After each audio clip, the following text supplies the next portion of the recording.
Hello friends, welcome to my YouTube channel. So আজি আমি আলোচনা কৰিম অসম আত্মনিৰ্ভৰশীল আঁচনিৰ যি বিশ্বনাথত ইন্টাৰভিউ চলি আছে সেই ইন্টাৰভিউত কিমানৰ বাকি আছে আৰু বাকি থকা সকল ইন্টাৰভিউ দিব পাবনে নে ফাইনেল এপ্লিকেশন কোন সকলে সাবমিট কৰিছিলে কিমানজন কৰিছিলে ঠিক আছে আৰু টকাটো কেতিয়া সোমাব ইয়াৰ বিষয়ে আলোচনা কৰিম civil score not yet update আহি আছে যদি ইয়াৰ বিষয়ে আলোচনা কৰিম সো হেহে সম্পূৰ্ণ ভিডিওটো চাব তেতিয়াহে আপোনালোকে সম্পূৰ্ণ তথ্য বুজি পাব আকৌ নতুনকৈ যদি চেনেলটো চাই আছে তেতিয়া হলে লাইক শেয়াৰ কমেন্ট কৰি সাবস্ক্ৰাইব কৰিবলৈ নাপাৰিব সো ফ্ৰেন্ডস ডাইৰেক্ট আমি অফিচিয়েল লিংকত আহিলো আপুনি যিকোনো এটা ব্ৰাউজাৰ ওপেন কৰিব বা ক্ৰমত গৈ আপুনি সাৰ্চ কৰিব koma.assam.gov.in সো এনেকৈ সাৰ্চ কৰাৰ পিছতে আপোনাৰ ডাইৰেক্টলি এনেকৈ এটা ইন্টাৰফেস আহিব এনেকৈ অহাৰ পিছতে ইয়াতে আপোনাৰ ফাইল ৰেজিষ্ট্ৰেচন আৰু ফাইনেল সাবমিট আৰু ওয়েটিং লিষ্টটো পাব ইয়াৰ পিছতে আপুনি স্ক্ৰল কৰিব স্ক্ৰল কৰাৰ পিছতে আপোনাৰ ইয়াতে সম্পূৰ্ণ দিয়া আছে কৰ পৰা মানে কোন ডিস্ট্ৰিক্টৰ পৰা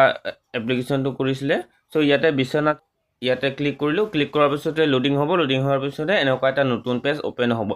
সো ইয়াতে আপোনালোকৰ চাওক বিশ্বনাথত আপোনালোকৰ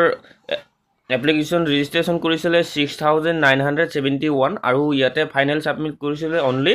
3749 জন ঠিক আছে আৰু ওয়েটিং লিষ্টত থাকিলে 34 জন ঠিক আছে ইয়াতে বহুত কমে ফাইনেল এপ্লিকেশন সাবমিট কৰিছিলে এই সকলৰ ইন্টাৰভিউটো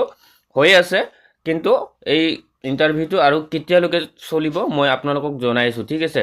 ইয়াতে আপোনালোকে আৰু আপোনালোকৰ সেক্টৰটো চেক কৰিব পাৰিব কি সেক্টৰ হয় কি এডুকেশন হয় আৰু এসটি ওবিসি আৰু 1 পৰা 5 লাখ বা 2 পৰা 5 লাখলৈকে কোন সকলে এপ্লিকেশন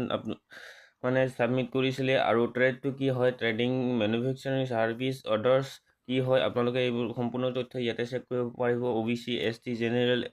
এসসি এইবিলাক আপোনাৰ সম্পূৰ্ণ তথ্য দিয়া আছে আৰু আপোনালোকৰ বিশ্বনাথ ডিস্ট্ৰিক্টৰ যি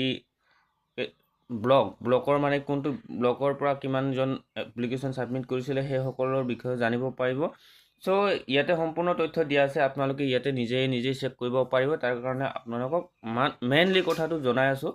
civil score not yet update যদি আহি আছে কি হ'ব so civil score not yet update যদি আহি আছে তেতিয়া হলে একো প্ৰবলেম নাই যে সকলে ইন্টাৰভিউ দিছে সেই সকলে যদি আপডেট হোৱা নাই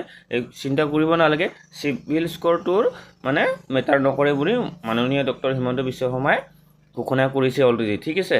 আৰু যি সকল ইন্টাৰভিউ হোৱা নাই সেই সকলৰ মানে তেনেকুৱাটো দেখুৱাবই কিন্তু আপোনালোকে চিন্তা নকৰিব আপোনাৰ যিহেতু যদি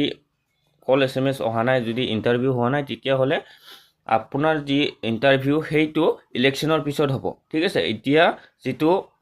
ইন্টাৰভিউটো স্থগিত ৰখা হৈছে ঠিক আছে ইলেকশনৰ কাৰণে সো আপোনালোকে চিন্তা নকৰিব যদি আপোনালোকৰ হোৱা নাই ফাইনেল এপ্লিকেশন সাবমিট কৰাৰ ব্যক্তিসকলৰ ঠিক আছে আপোনালোকে চিন্তা নকৰিব আপোনালোকৰ ইন্টাৰভিউটো হৈ যাব এতিয়া বৰ্তমান ইন্টাৰভিউ হোৱা নাই স্থগিত ৰখা হৈছে